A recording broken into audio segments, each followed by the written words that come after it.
Hi, this is Ro from Bookish Mice January-February wrap-up. The first book I read this year was Persuasion, which I've actually talked about either here or in my blog. It was what inspired me to read more books by non-white cishet males this year, my New Year's resolution, to leave those guys to a minimum, which means if you're a person of color or identify as a female or anything else, you get read this year. So Oscar Wilde, Toni Morrison, Gabriel Garcia Marquez, how you doing? No, I'm not creepy. It's been both easier and more rewarding than I thought it was gonna be. That's the thing with reading diversely. Some people treat it like it's a sacrifice, like, oh my god, I will sacrifice and will read books by black authors, at least in the month of February, or I'll try to avoid reading so many white authors like your Catholic grandmother and it's Lent and you just gave up chocolate. Or they get fatigued by trying to read mindfully. Yes, it's a challenge, but it shouldn't be, and until it isn't, the whole notion of not wanting to be restricted by a sense of fair play is a bit ridiculous. If you think that you're not restricted, in your reading by what gets published and marketed, at least if you live in the United States and its territories. I don't know. Anyway, after I read Persuasion, where Anne Elliot says she won't accept anything written in novels as proof because men have been able to tell their own stories, I decided that reading books by people who identify as women, by people of color who tell their own stories, would be a good idea. I started with some Georgette Heyer. Number one, because the romance genre is vilified and denigrated as genres geared towards certain demographics, mainly women or children tend to be. And two, I was trying out Amazon Unlimited, which I decided not to renew. There was a lot of her on there. She's fun, she uses words like concomitants, but she's an anti-Semite, so intersectionality. I tend not to recommend her. If you've never read any romance, I would recommend Jen Crucy's Maybe This Time, which plays on the whole turn of the screw in a fun but loving way, where the narrator is older, a lot less overwhelmed, and a lot more commonsensical and grounded. If you've read a lot of gothic novels with the creepy mansions and the unhelpful servants and the isolation and the also creepy children, you'll appreciate it. It's very charming. I also read Veronika de Morir by Paolo Coelho. I'm actually in two minds about him. I think I'm still getting used to his writing. He's the kind of person who writes self-help self-help self-help books disguised as novels. And he has some romantic ideas about mental health which I don't completely agree with, but that's okay. I'll just stop expecting a straight up novel from him and start getting used to the fact that he creates stories that where the most important thing are the ideas and the archetypes and all those things. Yeah. I also read The Darkest Part of the Forest by Holly Black. Thank you, Mom. This was a gift. Holly Black. She always surprises me by how courageous she is when she writes for young people. She doesn't concern herself with creating role models for her young readers in the sense of creating characters you'd perhaps want your young readers to emulate, but she creates flawed individuals, and I think that's actually really respectful. I like that she just creates a heroine who makes mistakes and is very strong, but maybe not right all the time. That's great. I thought it was really nicely written. There were some really pretty quotes here. I love the cover. Love it. One thing I wish that there had been more of was Nighttime Hazel. For reasons you'll learn about if you read this. Yeah. So, the book I read in January was The Changeover, a Supernatural Romance. That is the title. Yeah. And the cover is one of the most horrible covers. God in Heaven. But I grew up in the 80s and the 90s. I had read this book then. because if you ever watched TV back then, let me set up a scene.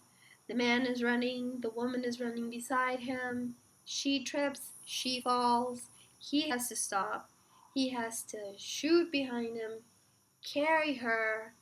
It's not good. I wish I would have read this back then. This would have been so great for me. And Margaret Mahy actually navigates, giving her heroine a very strong sense of self and integrity. And yet you completely get the sense that this is a teenager, this is a teenage girl who is creating herself in front of our very eyes, and there's a whole thing of change and the supernatural mixed in here. So if you're a fan of ginger snaps, you'll enjoy that. The love interest is with snarky, blonde boy witch. Yes, a witch. And what I also like is that the familial bonds are quite as important as the romantic bonds. Because, yeah, the familial bonds and the friendship bonds are quite as important, if not more, for many individuals as romantic ones. I liked it much more than I thought I would. I also read Santa Olivia. Trigger warning for this one, trigger warning for Santa Olivia sexual abuse. I don't have it here. I don't know where it is. I read it. I enjoyed it. I also had it in audiobook, Santa Olivia, but I realized I was never going to read to the audiobook because I don't listen to audiobooks if I haven't read the book first. Unless it's Christian Bell or Richard Armitage. I have come to accept that about myself. I've also come to accept that when I'm sick and medicated, my comfort is post-apocalyptic novels. You can give me Camus the Plague, you can give me the Newsflesh trilogy. Plagues and zombies are very soothing. I also read Aristotle and Dante Discovered the Secrets of the Universe by Benjamin Alire Saenz. Yeah. And I liked this one a lot, probably because I read some negative reviews and I was pleasantly surprised. Simple, lovely language, unreliable narrator, fish out of water. Yes, please. All the things I like. I understand that some people are dissatisfied by the ending, where something either came out of nowhere or was accepted too quickly or something of the sort. For me, Ari's realization was a slowest burn, and there was a very gradual build-up with plenty of foreshadowing. I think if those people went back and read, they'd realize that, yeah, it had been coming from the very first tiny little chapter. Short chapters, this one. It's very simple and very poetic language. Here I have two which have been my favorite so far. 84 Charing Cross Road, along with Maya Angelou's I Know Why the Cage Bird Sings.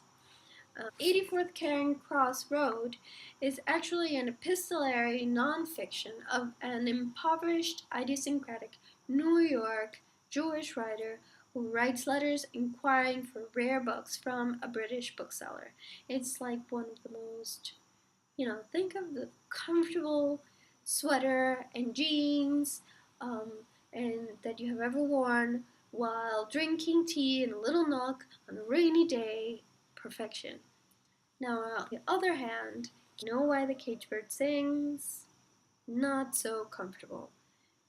I completely sympathized with Maya and her feelings of alienation, but it's one of the most beautiful, poetic, uncomfortable reads I've ever experienced. On Goodreads, I read some criticism as to the graphic nature of many of the incidents, trigger warning, graphic rape scene.